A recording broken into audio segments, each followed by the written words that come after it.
तो वहीं रायपुर में प्रस्तावित विधायक कॉलोनी को लेकर नया विवाद अब सामने आया है। बीजेपी सांसद बृजमोहन अग्रवाल ने आवास मंत्री ओपी चौधरी को पत्र लिखकर नगटी में विधायक कॉलोनी निर्माण पर रोक लगाने की मांग की। सांसद ने कहा कि खसरा नंबर 460 की आबादी और चारागाह भूमि पर वर्षों से ग्रामीण निवास कर रहे हैं, इसलिए कॉलोनी का निर्माण अन्य स्थान पर किया जाना चाहिए। उनका कहना है कि घनी आबादी वाले क्षेत्र में कॉलोनी बनने से स्थानीय लोगों को भी परेशानी होगी।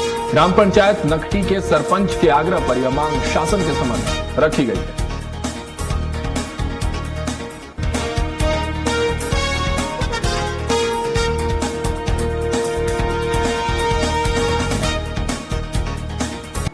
तो वहीं रायपुर में प्रस्तावित विधायक कॉलोनी को लेकर नया विवाद अब सामने आया है। बीजेपी सांसद बृजमोहन अग्रवाल ने आवास मंत्री ओपी चौधरी को पत्र लिखकर नगटी में विधायक कॉलोनी निर्माण पर रोक लगाने की मांग की। सांसद ने कहा कि खसरा नंबर 460 की आबादी और चारागाह भूमि पर वर्षों से ग्रामीण निवास कर रहे हैं, इसलिए कॉलोनी का निर्माण अन्य स्थान पर किया जाना चाहिए। उनका कहना है कि घनी आबादी वाले क्षेत्र में कॉलोनी बनने से स्थानीय लोगों को भी परेशानी होगी।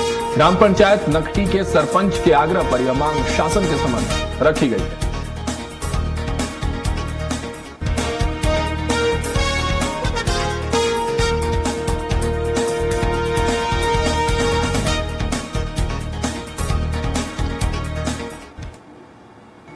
तो वहीं रायपुर में प्रस्तावित विधायक कॉलोनी को लेकर नया विवाद अब सामने आया है। बीजेपी सांसद बृजमोहन अग्रवाल ने आवास मंत्री ओपी चौधरी को पत्र लिखकर नगटी में विधायक कॉलोनी निर्माण पर रोक लगाने की मांग की। सांसद ने कहा कि खसरा नंबर 460 की आबादी और चारागाह भूमि पर वर्षों से ग्रामीण निवास कर रहे हैं, इसलिए कॉलोनी का निर्माण अन्य स्थान पर किया जाना चाहिए। उनका कहना है कि घनी आबादी वाले क्षेत्र में कॉलोनी बनने से स्थानीय लोगों को भी परेशानी होगी।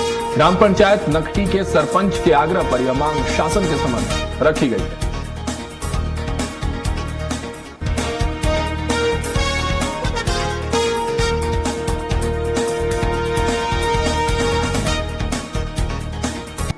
तो वहीं रायपुर में प्रस्तावित विधायक कॉलोनी को लेकर नया विवाद अब सामने आया है। बीजेपी सांसद बृजमोहन अग्रवाल ने आवास मंत्री ओपी चौधरी को पत्र लिखकर नगटी में विधायक कॉलोनी निर्माण पर रोक लगाने की मांग की। सांसद ने कहा कि खसरा नंबर 460 की आबादी और चारागाह भूमि पर वर्षों से ग्रामीण निवास कर रहे हैं, इसलिए कॉलोनी का निर्माण अन्य स्थान पर किया जाना चाहिए। उनका कहना है कि घनी आबादी वाले क्षेत्र में कॉलोनी बनने से स्थानीय लोगों को भी परेशानी होगी। ग्राम पंचायत नगटी के सरपंच के आग्रह पर यह मांग शासन के समक्ष रखी गई है।